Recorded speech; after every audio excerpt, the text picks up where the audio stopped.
Hi y'all, this is Larry from Deep South Texas, and today we're going to remake our homemade bread for beginners, but this time we're going to use all-purpose flour.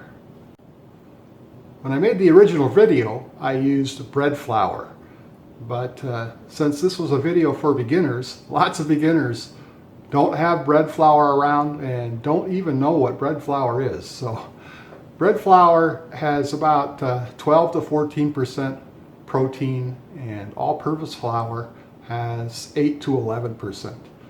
The extra protein gives the bread flour more gluten, and it's more suitable for making bread. And I had lots of questions asking if all-purpose flour could be used. Luckily, I had lots of subscribers who had tried this recipe with all-purpose flour, and they had reported back a success. So we're going to try to remake this bread with all-purpose flour today and show you how it turns out. So we start off with 3 cups of water, and the water is just warm to the touch. And to that, I'm going to add 2 tablespoons of instant yeast. And we'll just let that yeast set up on top of the water for a little bit till it rehydrates, and then we'll mix it in. Well, it's been just a couple minutes. Let's mix this yeast into the water. Now this step and the next one, where I'm going to let the yeast activate, is not necessary when you're using instant yeast. But if you're using dry active yeast, you might want to do this step. But I just do it out of habit, I think. So we'll let that set until the yeast looks like it's active, and then we'll move on to the next step. Now, while we're waiting for the yeast to activate, we'll get our 7 cups of flour into the mixing bowl. And to that, I'm going to add 3 teaspoons of salt. And I'm just using kosher salt. And get that all mixed together.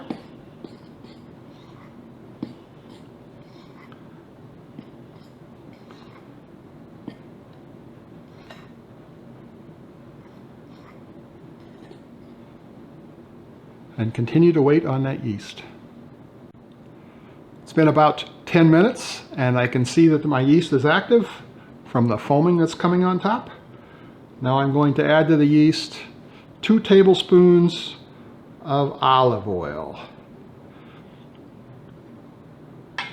I think in my last video I used sunflower seed oil, but olive oil is probably a little bit healthier, so we're going to use that this time. And now we will add that to our yeast, or to our flour and salt mixture.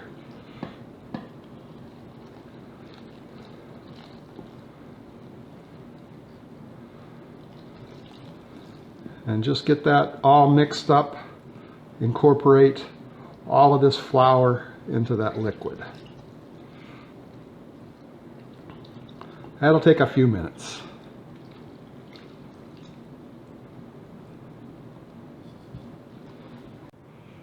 So we have our dry and wet ingredients incorporated, and now we're just going to cover this and let it set for 15 minutes. This is not to rise, it's just to finalize the rehydration of the flour with the water. It's been 15 minutes, and the flour should be pretty well hydrated now. Now we're going to roll it out of the bowl and knead it.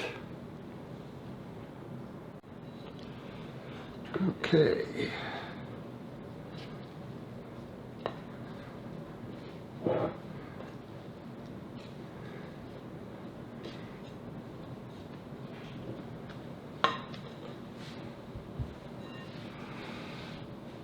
Now I'm going to knead this for about 8 minutes. You can do this in a stand mixer if you like, probably for about 5 minutes. And you'll see it's a little sticky. That's okay. I think as we knead it, it will get less and less sticky. Now, you'll obviously notice I haven't put any extra flour down on the board. I get all kinds of comments about that, telling me to put flour down, but in this technique, you don't do that. So you get a little bit of dough on your hands and have to wash that off, but the board, from time to time, you just scrape up what's sticking to the board and continue on with kneading. I know this is kind of different, but it seems to work really well. I think the point is to not add a bunch of unkneaded flour, unhydrated flour to your bread.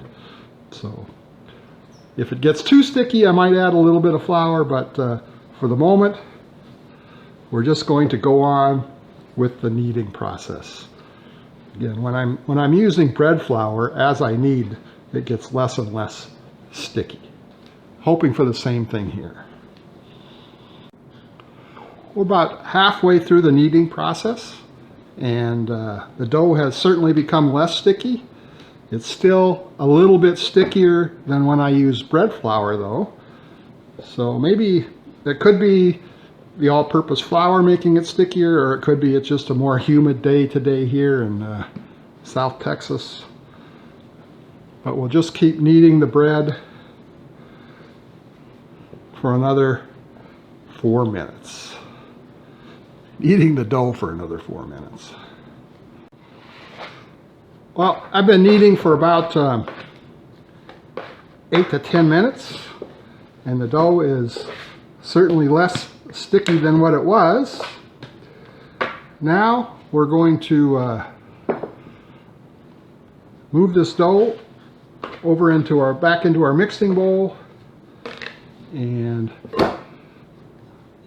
let it rise for 1 hour.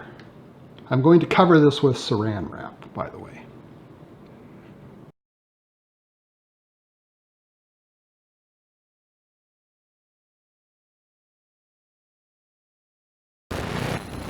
Well, the hour is up and the dough is jumping out of the bowl. Now, I was supposed to dust the top of that dough with some flour, and I forgot to do that.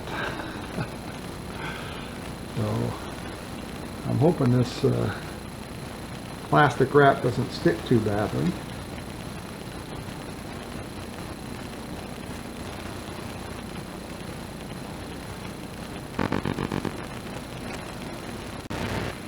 So let's punch this down and roll it on to our board, which I have slightly floured, only because I forgot to dust the top of this.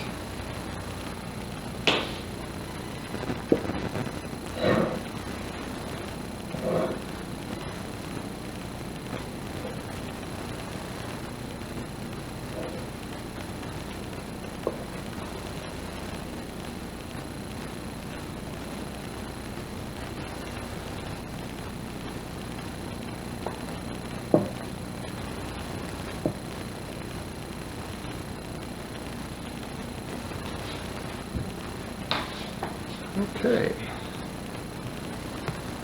now we're just going to flatten this out a little bit.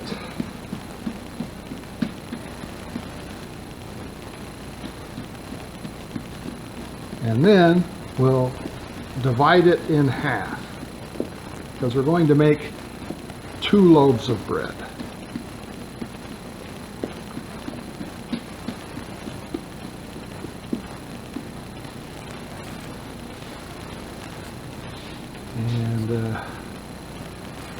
Since we want the loaves to be about the same size, you want to be kind of careful about getting them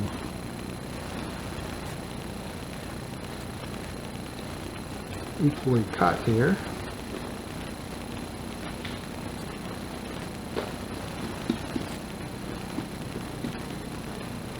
Now we're going to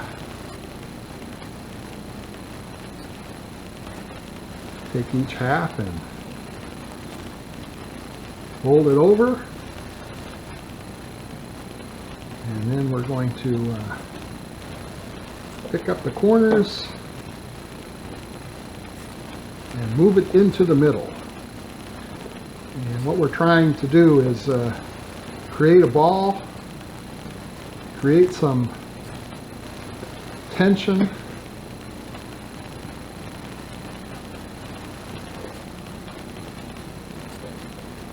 on one side of the bread. This is just a pre-shaping here.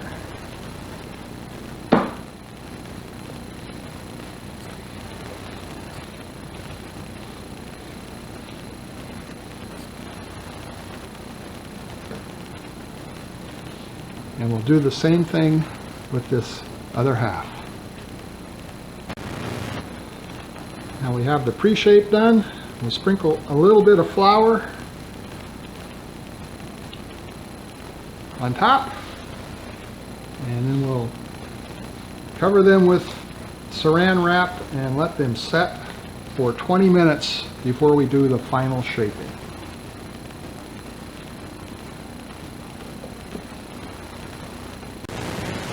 It's now time for the final shaping.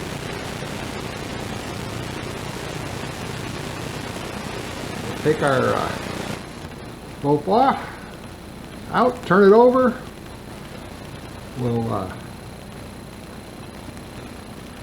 flatten it out a little bit again.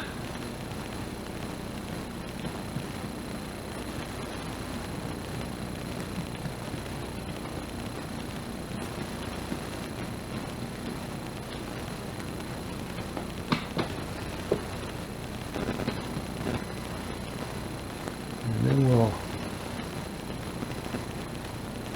fold it over at an angle to try to make a trapezoidal shape, a little bit narrower on one end than the other. And we want the bottom end to be about the size to fit into this pan. And this pan is, let me measure it. Get this right. About 9.5 inches long. It's about 5.5 inches wide, and it's about 3 inches deep.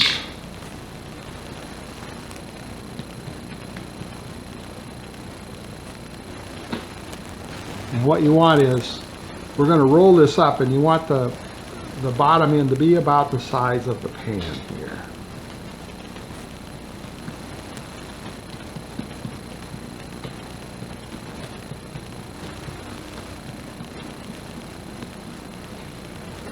So I think that's pretty good.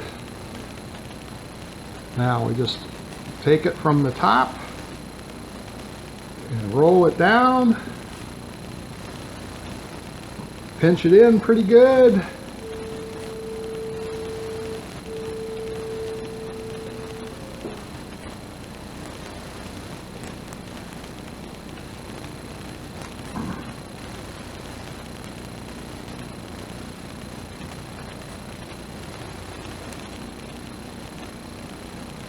Get that seam all set.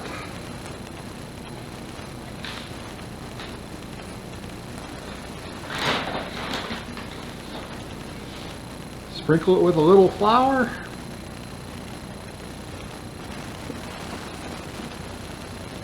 All over. On the edges too. And we're going to take and put that seam side down in our pan.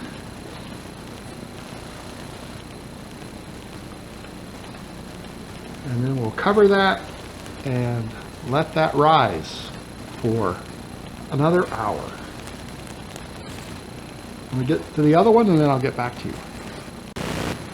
And here they are in the pans. Again, we're going to let them rise for about an hour. The pans have been buttered pretty liberally, so hopefully that all works out well. It did last time. And we'll wait an hour and then we'll put these in the oven.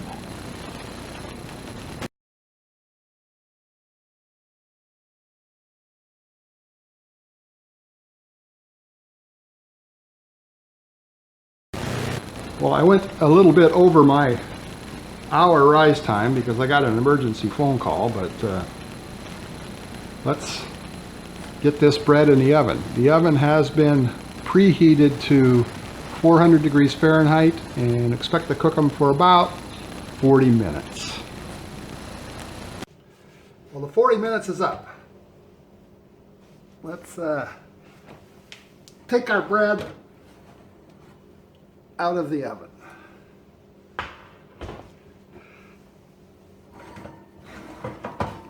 They look pretty good. Let's take a closer look. I don't know. It doesn't look like that all-purpose flour hurt them at all. Let's get them out of the pan onto the cooling rack.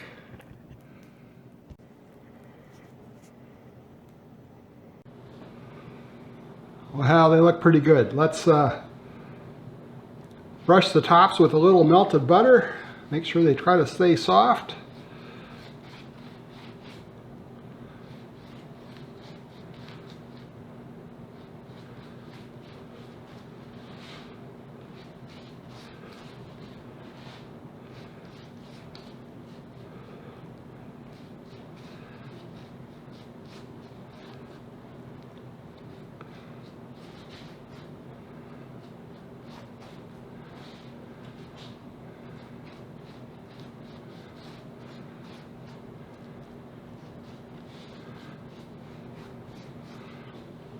And then we'll let these cool down and slice into one. Well, the bread has cooled down. Let's slice some up.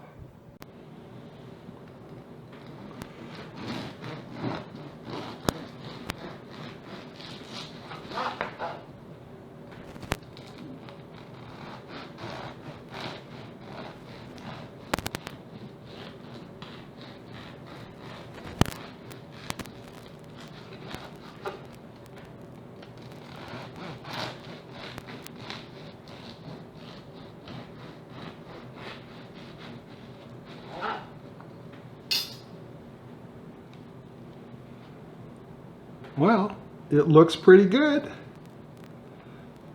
Let's put some butter on a slice and try it out. Well, here it is. Let's give it a taste.